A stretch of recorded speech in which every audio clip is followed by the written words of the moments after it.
இலக்கை நோக்கி டுவர்ட் த கோல். இந்த நிகழ்ச்சிக்கு உங்களை அன்புடன் வரவேற்கிறோம்.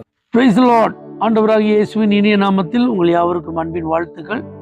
யோவான் 11ஆம் அதிகாரம் 6ஆம் வசனம். தாம் இருந்த இடத்திலே பின்னும் 2 நாள் தங்கினார்.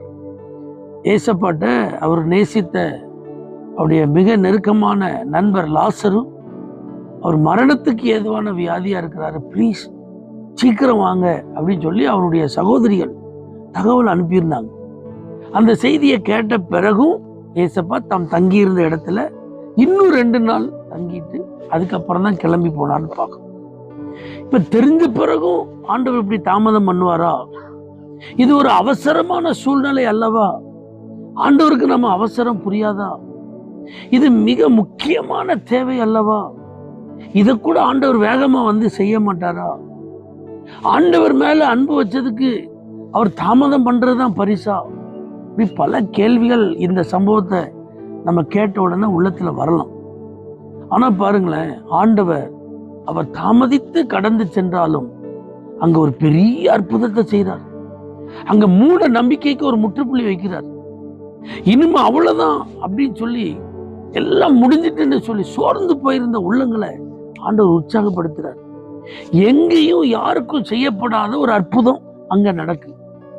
யார ஆண்டவர் நேசிக்கிறாரோ அவங்களுக்கு இயேசு செய்யறது ரொம்ப வித்தியாசமா இருக்கும், ரொம்ப சிறப்பா இருக்கும் என்பதற்கு இந்த சம்பவம் ஒரு பெரிய அடையாளம். யூதர்களுக்குள்ள அவங்களுக்கு ஒரு பெரிய ஆச்சரியம். 3 நாளுக்கு அப்புறம் கண்டிப்பா ஒரு மனுஷன் செத்து போயிட்டா உயிரோட வர முடியாது. ஆனா இங்க ஆண்டவர் பாருங்க, நீ இப்படியா நம்பிட்டு இருக்க? என் வல்லமைக்கு முன்பாக, என்னுடைய கிரியைகள் செய்கைகளுக்கு முன்பாக அதெல்லாம் ஒண்ணுமே கிடையாதுன்னு ஆண்டவர் நிரூபிச்சு காட்டுறார். அப்ப தேவ பிள்ளைகளை, நீங்க ஆண்டவர் நேசிக்கிறது உண்மைதான், ஆண்டவர் உங்க மேல பாசமா இருக்கிறது உண்மைதான். அப்படி இருக்கிறதுனால தான் இப்படி நம்மளை போட்டு வேதனைப்படுத்துறாரா, தாமதப்படுத்துறாரா, நம்ம காரியத்தை மட்டும் எப்ப பார்த்தாலும் டிலே பண்ணி செய்யறாரான்னு நீங்க யோசிக்க வேண்டாம். எல்லாருக்கும் செய்யறது போல செஞ்சா அதுல ஒரு இன்ட்ரெஸ்டா இருக்கு. ஏன்னா நீங்க ஸ்பெஷல், நீங்க அவருடைய மனதில் இடம் பிடிச்சிருக்கீங்க, உங்க மேல அவருடைய பார்வை இருக்கு, உங்க கூட அவருடைய பிரியம் இருக்கு.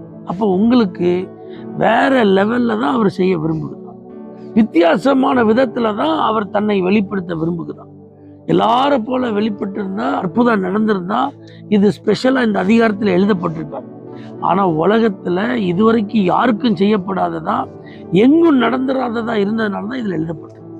அதனால இன்னைக்கும் ஏன் நான் ஜெபம் பண்ணி ஆண்டவர் கேட்கலையே, நான் உபவாசம் பண்ணி ஆண்டவர் பதில் தரலையே, சிறப்பு ஜெப குறிப்புகளெல்லாம் எழுதி கொடுத்து எனக்காக எல்லாரையும் ஜெபம் பண்ணுங்கன்னு சொல்லியும் பதில் வரலையே, பிரபலமான பரிசுத்தவான்கள் எனக்காக தலையில கை வச்சு ஜெபம் பண்ண பிறகும் ஒன்றும் நடக்கலையே, என் வீட்டுக்கு வந்து ஜெபம் பண்ண பிறகும் ஒன்றும் நடக்கலையே அப்படின்னா, எல்லாரை காட்டிலும் இயேசு உங்களை நேசிக்கிறார்.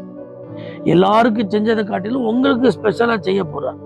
ஆகவே தான் இப்போ தாமதமா இருக்கு, கண்டிப்பா நடக்கும். 4வது நாள் இயேசு வந்தது போல கண்டிப்பா உங்களுக்கும் வருவார், உங்க வீட்டுக்கும் வருவார்.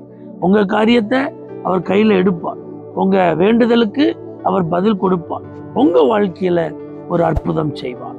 தேவனே, எங்களுடைய வாழ்வில் உங்களுடைய தாமதம் சிறப்பான ஒரு ஆசீர்வாதத்திற்கான ஆயத்தம் என்பதை நாங்கள் அறிந்து உம்மை துதிக்கிறோம். இயேசுவின் நாமத்தில் பிதாவே, ஆமென். For prayer contact Pastor J. J. Kumar, El Shaddai Ministries, 9500252586, Surandai.